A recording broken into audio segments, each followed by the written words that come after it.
at what we found. It's a big sound in a small town.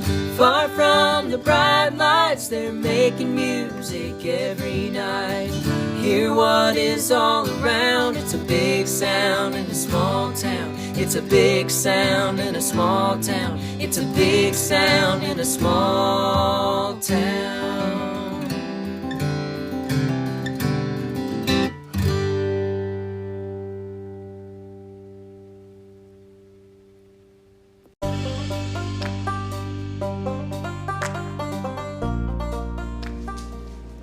Hi, and welcome to Big Sound Small Town.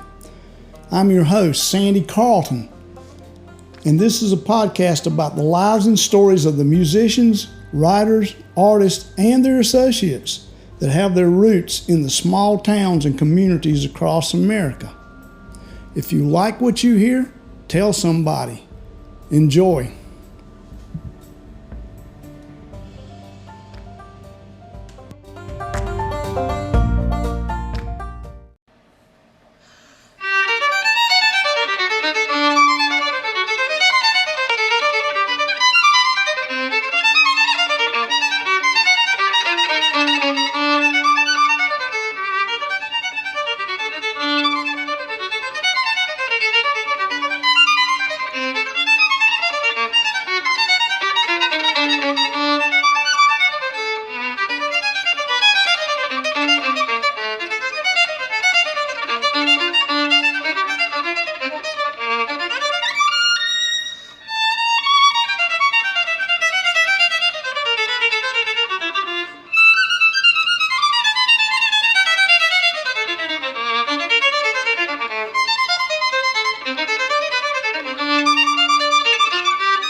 Hey everyone, my name is Yulia Price and I'm a classically trained violinist. I've been playing the violin since I was 4 years old, and I first started playing violin because actually my mom was really interested in violin. I wasn't so much interested being 4 years old. Mm-hmm. And so I started playing and she started playing with me. She learned alongside me until I was about, I don't know, probably 8 or 10 is probably when she stopped, learning and taking lessons with me. But she, along with my teacher, basically kind of taught me. Right. So I was, I don't know if you've heard the Suzuki method. Yes, but, I know all about it. Oh yeah, your grandson's right in it with me.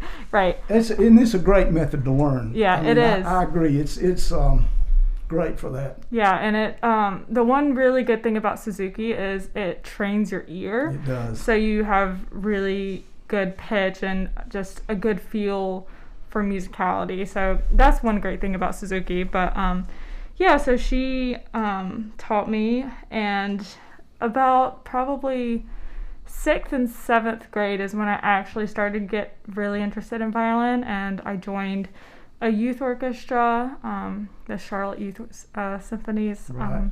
So I joined that, and I guess I got more and more interested and started practicing more, and kind of took off from there. At the beginning, did you, like when you started when you were 4, was it fun? Was it something that was fun? Oh, no. I actually hated. Okay. I hated practicing. I hated the violin as a kid growing up because I saw it as a chore. I do understand.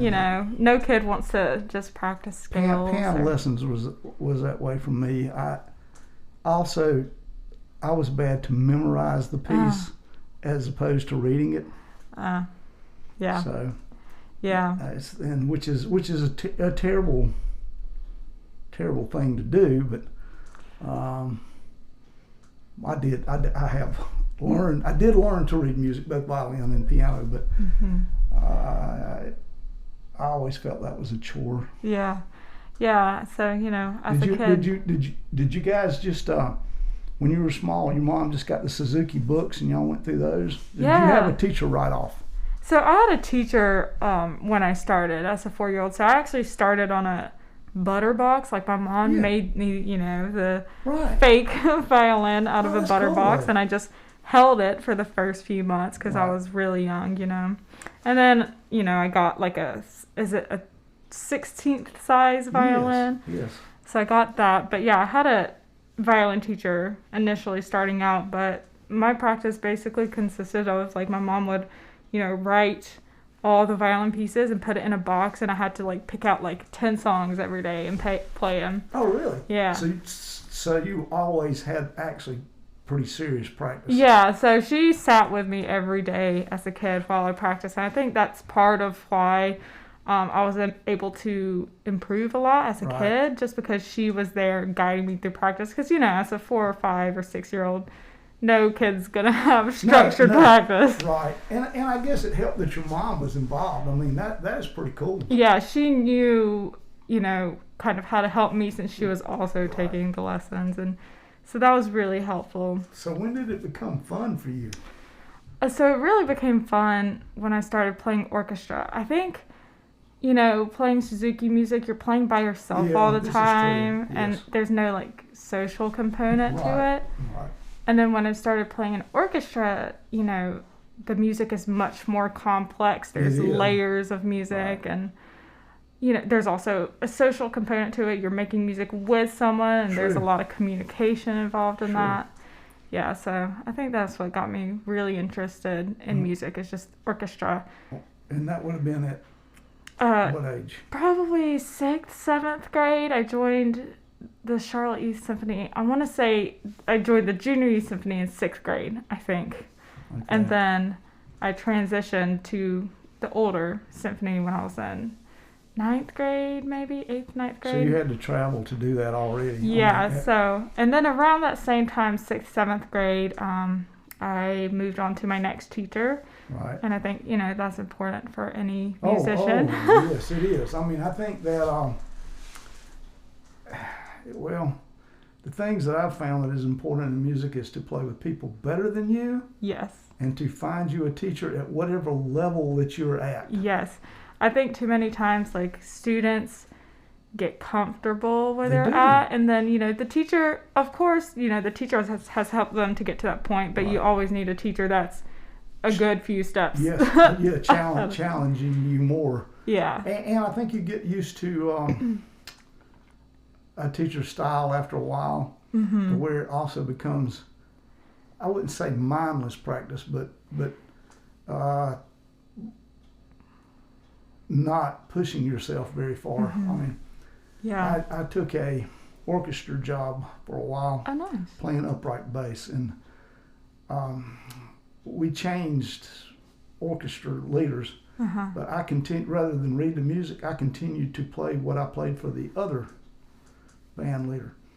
And then finally, one of the horn players said, "You realize you're not playing a dadgum thing on the," and I said, "Well, it's the same songs." And he says, "He's going to call you out." And he did. And he said, "If you want to keep this job, if you go home and you read what I've written out, if the parts you're playing are better, then I'll let you continue doing them." And you know what? His parts were way better. That's funny. So I learned my lesson, and I was pretty old at that time. So I learned that different teachers, different band directors have a whole different feel on the same songs. They just, and I know that you're to this point, well past this point, but there's so many things, even classically, that are, each band leader or teacher probably has a different slant on it. Yeah. Even though classic is pretty rigid, that it needs to be played this way, there's always that little, each teacher has a little different approach to it. I 100% agree. So I think, you said classical music is pretty rigid, and I would agree with that. You're expected to play in a certain style. Like if you're playing Mozart, you should be playing light and airy, and there's all these rules that you have to follow, especially with, with classical music compared to jazz or, fiddling or whatever. But there's not a lot of improvisation in classical. And that's the whole idea, though. People wrote the music to be played this way. Mm-hmm. Yeah. But I would agree that, each teacher has a different approach to it, because my technique, as I've changed teachers over the years, is shifted every time. And, the thing about music, and especially violin playing, you're constantly reevaluating how you're playing and changing your setup and, listening to how you're producing the sound. So And I guess with the instrument, in your case, I guess with the instrumentation that you have to play with, you have to play totally different than if you play it alone. Yes, I agree with that too. Playing solo is a completely different experience and type of playing from orchestral music. Totally. When you're playing an orchestra, you can't just do whatever you want to do. You can't. And you have to find a blend really that fits in there and doesn't actually go against the grain of what's happening, even though you're playing the same. I think drummers have that too. Drummers, they're tasked with more than just counting time. Sometimes it's fitting in a pocket type deal, and violinists, and also pretty early in your life, you became like a first chair, a lead. I guess so. So junior youth orchestra, I guess 6th to 8th grade, I got more serious. And then by the time I was in 9th, 10th, 11th, 12th grade, I was concertmaster for, Charlotte Symphony Youth Orchestra. And in high school and, whatever groups I played in. Was that a more challenging deal for you? Did you feel more pressure that way? Well, yeah, okay, on the high school level, I didn't feel any pressure, but, at, Charlotte Symphony Youth Orchestra and, competing in All-State, there's some degree of pressure that comes with being a concertmaster or being first chair, but also, I think for me, I was more focused on becoming the best, I guess, solo player that you can be, because especially in high school and in undergraduate, the point is to become, technically solid and musically solid on the instrument. So it's not so much about chairs, but there is the added pressure. So as opposed to being, when you are the concert master, it all kind of revolves around you. The rest of it just is there to back you up. I agree to some extent. So the concertmaster's job is to help the orchestra, stay together. Right. And it's also to lead the string section, your own violin section. But I also think that the most important players are the ones who actually sit in the back of the orchestra. I kind of agree with that, but you do get all the cool solos. Yeah, I do get all the cool solos, but yeah, sitting in the back, that's where the sound comes from. If the back isn't with the concertmaster, then it's just gonna fall apart. So I always find that for me, actually playing in the back of the orchestra is much more difficult than being concertmaster. Even though being concertmaster, you have to have a specific set of skills, kind of leadership qualities that help the orchestra to work together well. And, the concertmaster also has the job of interpreting what the conductor is doing. And that's probably the most important job. It is. And that is actually I would think that would be a kind of stressful, more so than the actual playing of the notes is too. It can be. It depends. So some conductors I've had are very clear, exactly what they want, when they do the downbeat, exactly when to play, how they want it to sound. Right. But if the conductor isn't as proficient, then it gets really difficult. So it can be stressful. I guess that's just all comes down to communications, maybe.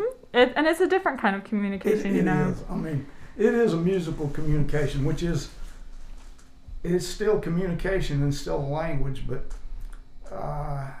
this is really good because a lot of people never know the wherewith of what goes on with an orchestra of any type. Yeah. You just go out there and everybody practices hard, and some people play their specific parts, but they don't get the insight. Yeah, I think that one of the biggest misconceptions that people have is that the conductor has the easiest job. And I think that's really hilarious because of course it looks easy, they're just waving their arms around, but really the conductor knows every single part. How many parts is that? Like 30, 40 parts.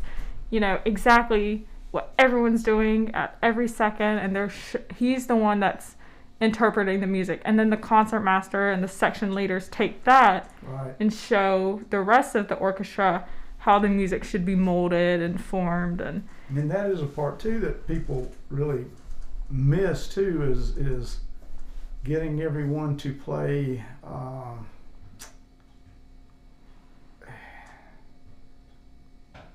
I'm trying to put this where my people can get, but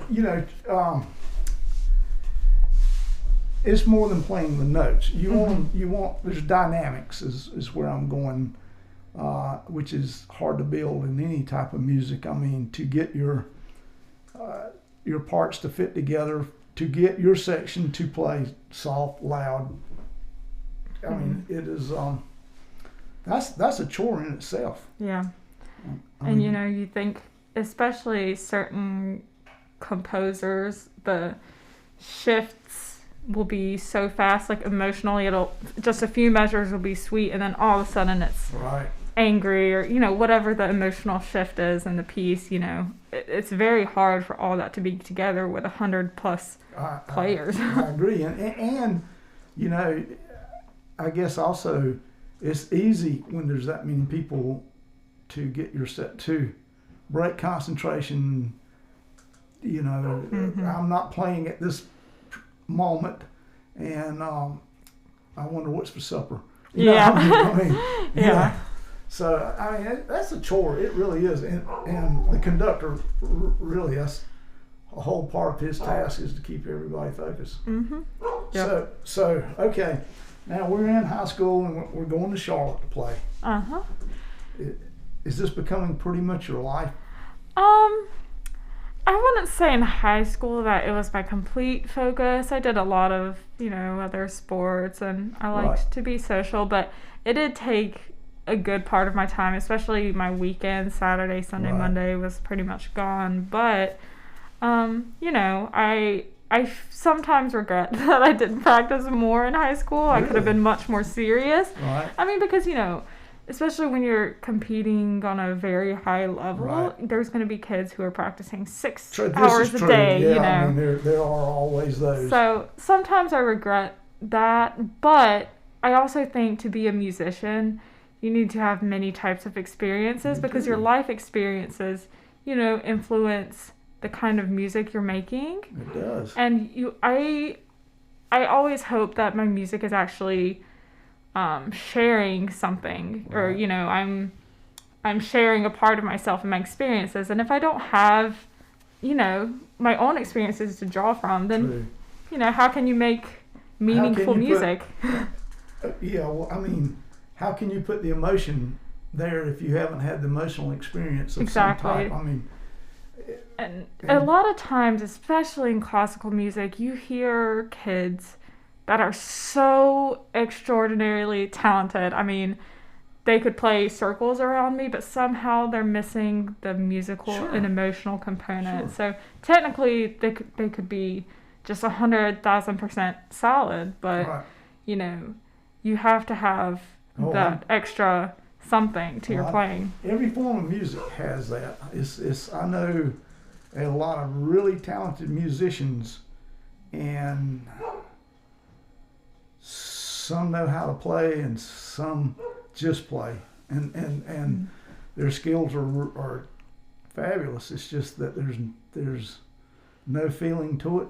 Yeah. And okay, you'll have to help listeners here. Your violin tones. Let's talk about that a little bit. Okay. I mean, well, let's back up and do a instrument progression. I mean, we started with the little homemade deal. Oh yeah, You know, just to practice holding Right. it, the little butter right, box. little butter box, Mm-hmm. and then let's as you develop your skill and your tones. Do you go and seek of the holy grail of Violin. tone? Yeah. So, obviously when you start off with a 16th size Right. violin, the sound's just not going to No, be it's not going that great. It's just too small. But, Right. you progress and you go 8th size and half size and 3/4 size. And, it gets bigger and Right. bigger. And gradually the sound starts to open up and, you start to sound more full and Right. mature as a player. And then when you get to a full size violin, obviously, you want to choose a violin that's suited for your playing. And personally, I like a violin that's a bit warmer in Okay, its that's sound and kind of Right. rich and dark. But, I think a lot of people also make the mistake of focusing too much on the instrument itself because you're the one that's really producing the Well, tone. Yeah, it is. You are the one that. I mean, there again, there's players who can make anything sound pretty good. Mm-hmm. I mean, and it's all in there.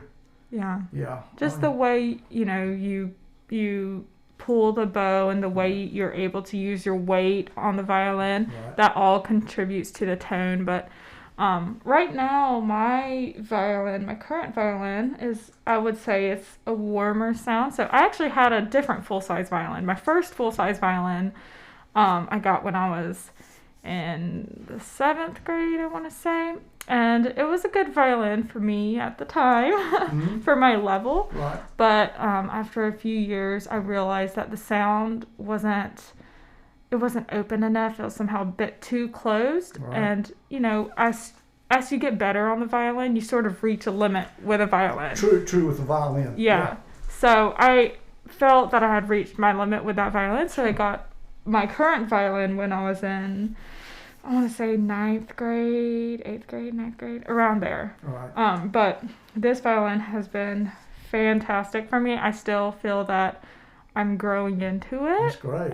It's got a lot of, it can make very rich and beautiful sounds. And, the violin, like I said, tone is all about the way you're using your bow and drawing the sound out of the instrument. Kind of, I think of the violin as sort of like a live creature. You don't want to press on it because it's not going to like that. But if you True. just let the violin speak. That's a good philosophy. Yeah, I like that. Yeah, if you just let the violin speak, then its natural sound will come out. So, I love my current violin. It's very warm and rich. But I know some people prefer violins that are very bright Right, and yeah. sort of that exhilarating sound. And that's not so much my style of I playing. understand that too. So, I have that similar feeling. yeah, so Oh. tone is an interesting thing with violins because, I'm sure if there's a player that's more technically solid than me or, somebody who's, I guess, at a higher level, they might play my violin and say, this one's not for me, or I Right. feel I've grown out of this instrument. And I so. guess too, it would depend on. I mean, you found one that works for you in every instance. I'm sure that there's some times that you wish. Well, I do wish I had a brighter There are. violin for this piece of music, Mhm. particularly, or working with these people. Yeah. Sometimes, especially if I'm playing a very technical showpiece, like, I don't know, Paganini or something, sometimes I wish my violin was a bit somehow quicker to respond or a little bit brighter. Right. But overall, for my style of playing, my violin is very suited Let's to me. let's go to bows too. I mean, bows are very important. Bows are important. People don't realize how expensive bows can get. Oh, So I will just throw out a few examples. My old teacher in high school had a bow that was $25,000. Yes, I do know. You know, and his bow, I think, was actually one of the 4 bows that was made for Princess Diana's wedding. Really? Yeah, Wow. so the chamber group played with those specially made bows, and then somehow he acquired it and, you know, played on it and really liked it. But Did you ever get to play that bow? I did. I got to play the bow. And how was it? You know, every bow, again, like a violin, is different. So obviously it had a different type of weight. And one thing about the bow that's important to me, at least, is where I feel the weight in the bow. Yeah. Sometimes the weight, you feel like it's in the middle of the bow. It might be in the frog, which is the lower part of the bow, and then, or the tip. So, you know, the weight on that bow, it was pretty evenly distributed, I want to say. And, you know, That's pretty good, actually. I mean, yeah, and the balance point was good, so, you know, I would have had to play on it longer to really understand the bow, but yeah, bows are incredibly important to yes, they violin are. I playing. mean, I spent nearly a lifetime collecting and reselling bows. Oh, nice. Just because of the bows are amazing to me. I mean, and actually it's harder for me to find good bows than it is violins, because there's incredible violins. Even new make violins are pretty incredible these days. Bows, yeah, bows are really tricky, I think. they really are tricky. You know, especially if you're looking for a bow, one of the biggest things I would suggest is make sure you're practicing like spiccato, which is, you know, the balancing stroke, or just practicing different strokes, because even if it sounds and feels good on a normal stroke, it might not work for like, you know, bouncing or martelé and such. So yeah, bows are tricky. Yeah, bows are really tricky. I mean, they really are, and it's basically a crapshoot, because you have to play them. You know, I mean, it's not like I can go get, or anyone can go get a new bow every day. Oh no. Or it's not like, you can get, at your level, you can get bows on loan. Yeah. Which you can get enough time with it to find out, well, this is a bow that I might like to keep. But most people, you know, it's like, I got to take a chance. You know? Oh, that's so scary. Yeah. Yeah, I definitely, for the current bow I have, I took a loan on 6 bows and played them for a few months, and finally came to my decision. But this is actually the one that I'm playing on now is my second bow, and unfortunately, and this happens too, is my main bow that I was using actually snapped because there was a weakness in the wood. So really? You know, sometimes those things happen too, and it really just snapped for no reason. So you know, things happen. Yeah, they do. But I mean, that's you are lucky that there are places that will let you loan bows like that. I mean, so take us from some. Okay, in high school, you got to do some pretty good stuff that most high school orchestra players do not get to do. You want to talk about that a little bit? Sure.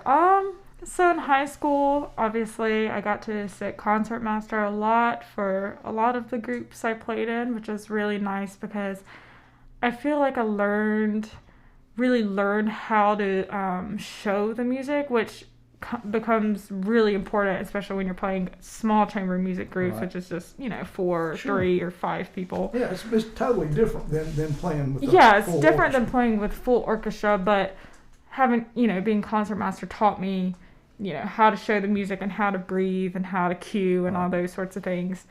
And in high school, I also had the opportunity to go to several music festivals, which was really beneficial for me at the time. There are high-level violinists in North Carolina. I do not want to say there aren't. I understand. But, going to a big music festival, you're competing more on a national and sometimes international level. True. So it was really good for me to see kind of what's out there. And I went to, I think, Brevard Music Festival when I was a sophomore, I want to say. Yeah, a sophomore. And that was a 6-week music festival in the summer. And there I got to play under some great conductors and play for great teachers, and, kids that grew up in musical families were there. And, I was just exposed to a whole world. Oh, yeah, and you get to live that life. Yes. Instead of having that is a really cool thing about that, is you actually get to live the life. I don't have to go be anything but a violinist. Yeah. Here. I don't have to go back and be, I don't really have to do anything but absorb all this. Yeah.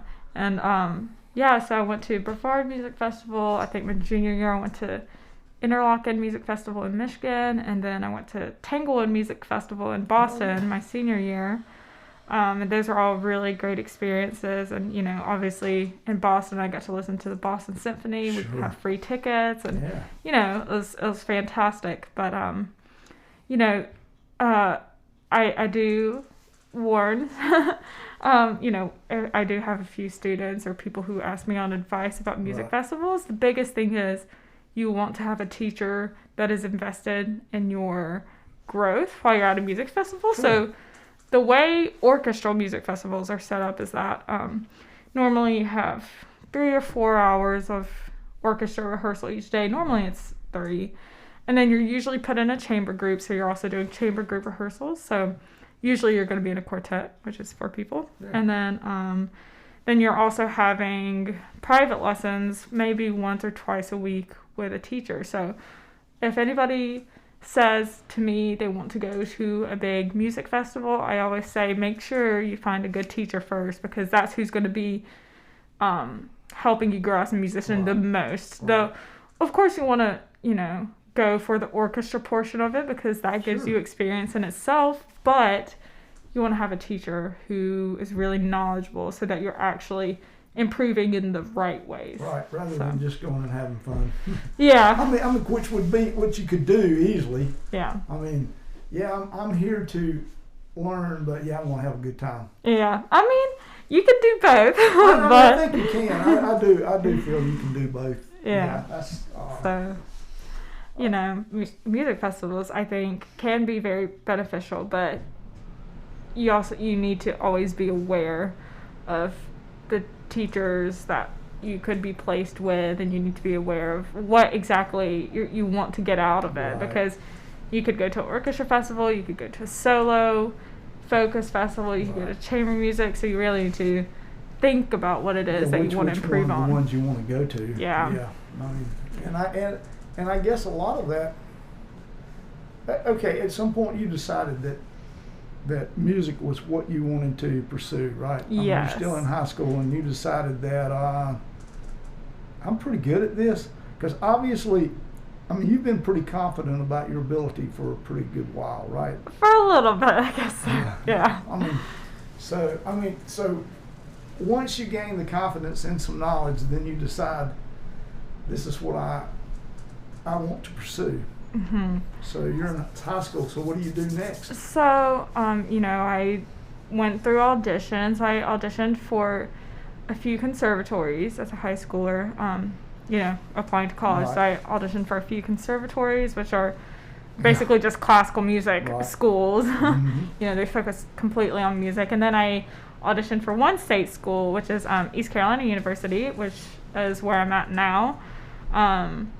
The audition process was something that was a bit new to me as a high schooler. I suppose you never had to do that. Because I had never had to go through anything like that before. But for high schoolers, the audition process, basically you have to learn 2 movements of a Bach sonata or partita, and then a movement of a concerto, a Paganini caprice, and that's basically the standard for auditioning for undergrad. So that was a new thing for me, because as a high schooler, that was kind of a lot of music for me to prepare at one time. So it was difficult, but it was a good experience.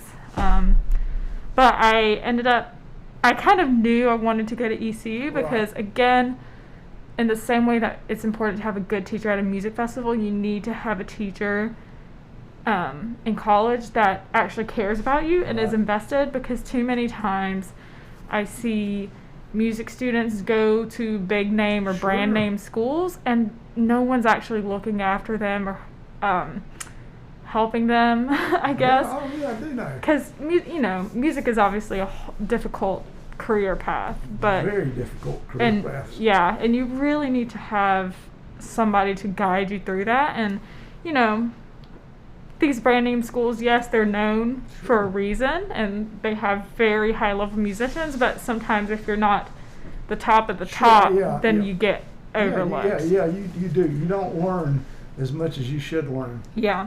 And it's probably easier to get burnt out. I mean, music is hard. It's very, very difficult. And it's time consuming. It is no one becomes great without a lot. I don't care how much talent you have. People do not see the amount of time that musicians put in Yeah. to And it's all over wonderful, good. many, They see many you years. on stage, and it's so wonderful, but Yeah, that doesn't just happen. There's a big misconception in general in the arts, I think, that it's just talent and people just go out there and do it, but it's actually just a culmination of hundreds of hours sure, of it work. is. And I mean, same thing for painters, yeah, I agree. I know that a lot of these painters spent hundreds of hours on their artwork, but people Sure. just think, oh, they just did that, Oh yeah, they do. Well, I feel the same. I spend a lot of time with artists of all types, Uh-huh. and pretty much the bottom line is anyone can play music or write or paint at a fun level. Mhm. All the arts can be acquired by anyone, but there's no mastering of any of it. I mean, you hear of masters, but there's no mastering of it. Yeah. Yeah. It's just lots of practice. I mean, I'm sure that your violin fretboard inside out, because every little piece of it, because you spent so much time on it. And violinists are that way more so than any other, because usually you play the same violin where we'll take a guitarist. They'll play several different guitars. Mhm. The violinist, you reach a point where you're pretty locked to that instrument. So you I become, would have a very hard time switching Yeah. to another violin Right. at this point. Yeah, and I mean, every little piece of that fretboard and what it's going to do. Yeah. So it's okay. Now, at East Carolina, tell me about being there. So actually at ECU, I've had a lot of ups and downs. So, with practicing a lot, I got really injured actually my freshman year. So I got, which, it's pretty common with musicians, but somehow it's not talked about too much. I got tendonitis my freshman year. So I what I should have done is just taken freshman year off and been like, I'll come back in a year or something, and just done other things I enjoyed or taken other classes. But I was very determined to play, so I played on and off both my freshman and sophomore years, and then junior year I finally got to the point where I was like, I can't play anymore, it hurt too much. So I took junior year off, and then after that I healed up for the most part. Did you have to have surgery or anything? I did not. I had some tests, and they're never sure, with these types of injuries, because they're all, tendon and muscle related. So they weren't really sure, and I went through a lot of different kind of therapy, PT, OT, massage therapy, acupuncture. Did you get nervous about all this at this point? I mean, did you think I possibly may have to make a career change?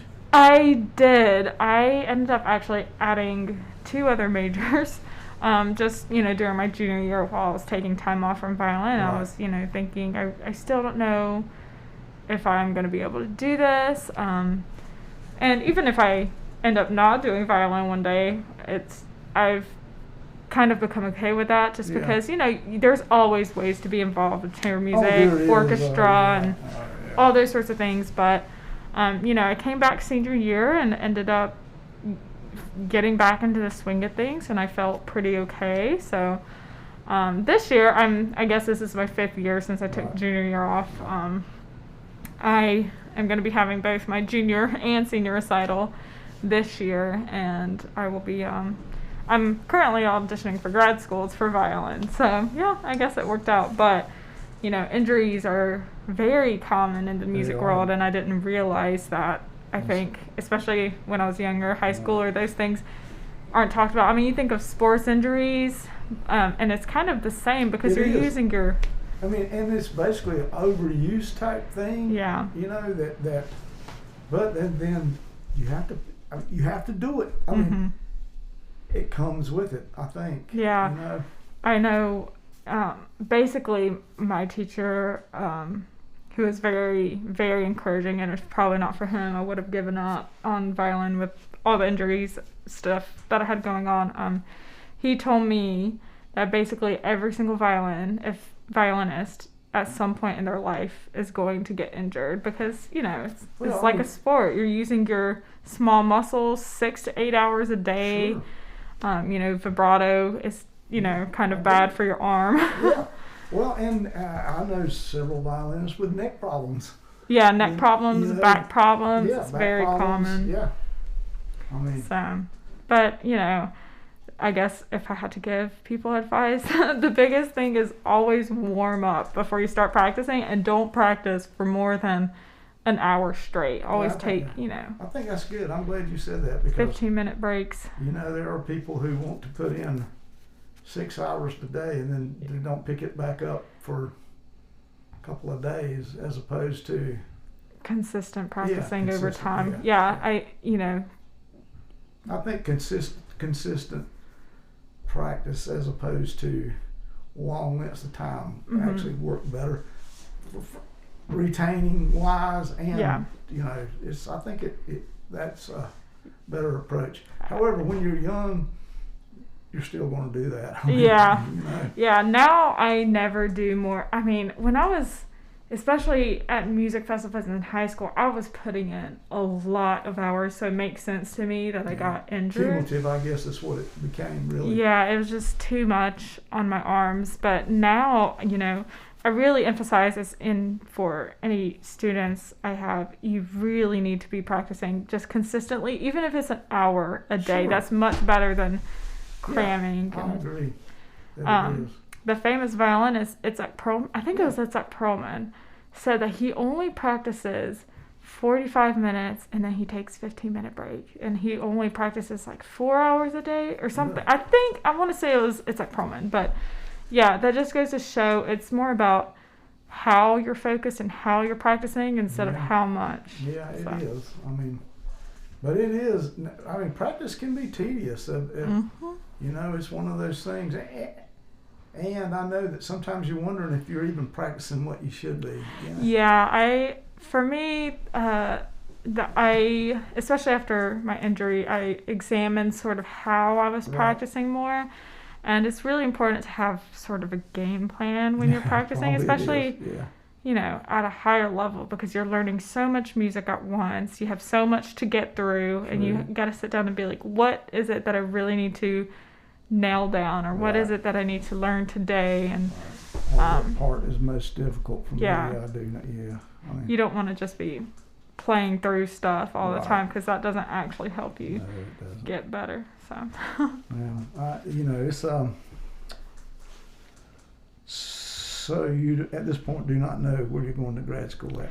I do not yet. So I are they in different parts of the country? They are all in different parts of the country. So basically, most of them are conservatories, and a few schools that are known for music, but they're still public, I guess, not conservatories. But I'm in the middle of it, so I've passed all of my pre-screening so far, and I guess I'll explain it for listeners, I guess, who may not know. So normally for violin, especially more competitive schools, you'll have 2 rounds. So the first round is obviously when you submit, your essays and all that kind of thing, but you also submit your initial pre-screening videos. And for grad school, the standard is basically a full concerto, which is about 45 minutes. 2 Bach. I have to play a Bach fugue, a Paganini caprice, a modern piece. So that's about an hour and a half worth of music. I mean, it's a lot. And that's not simple music we're talking Oh, here. no. It's very, very technically challenging. It's very technically music. challenging, Yeah. yes. Oh, and you also may need a sonata for some schools. I forgot about that. But so I sent a lot of those things in for my pre-screenings. You know, some of the requirements are different for each school, but it's basically those things. So that the pre-screening round is the first round, and they listen to your video, and they sort of weed out the people who, you know, they know may not be able to handle the curriculum at conservatory. If they're struggling with what they're sending in, then they're not. And they pass the people who have a chance of getting in conservatory, who they think may be equipped to handle, you know, the challenges of conservatory. So I've passed all of my pre-screenings, so we'll see what happens to auditions. And auditions, usually they are live, so usually you have to travel to the school, but you know, this year with COVID and everything. I'm going to be having a lot of Zoom auditions, so it'll be interesting. Yeah, I mean, the good thing is you're living a part of history. I mean, you know, and truthfully, at some point they'll probably go. I mean, the Zoom world is taking over, so it really is. You know, in some ways it's a good thing because you know, save thousands of dollars without having to travel. So I agree. I mean, you don't have to tell me which one, but do you have one that is your preferred choice? Well, I do. I would love to go. There's 2 schools that I would love to go to. I will say one's in Chicago and one's in New York. Okay. So I'll give you a clue there. Yeah, both of them are in just a little bit bigger city than just Greenville. A little bit bigger cities, than Greenville. Yeah. So. And, you know, I have to say, although I've had a lot of ups and downs at ECU, I will say my teachers at ECU are phenomenal. And I might be a little biased, but I truly think my teacher, Ara Gregorian, and Hejin Kim, I think they're the best violin teachers in the state. They really pushed me, but knew when I was struggling and how to help me. And my teacher is the one, my teacher is Ara, but he really helped me through the whole injury. And of course, when you have an injury, it's like if you're an athlete and you get injured, it can be very debilitating. My grandson went through that this year in soccer. Oh no! Playing soccer in college, he got injured. So, and it's hard. And you do feel like you're not a part of it as directly as you once were. So it's the same. So, yeah. Well, I'm glad that didn't sideline you. I mean, I'm glad you've gotten over that. So that's great. Well, I know it's a holiday season, and I know you're returning, but I do appreciate you coming and taking the time to do this. Thank you for having me. All right, thank you.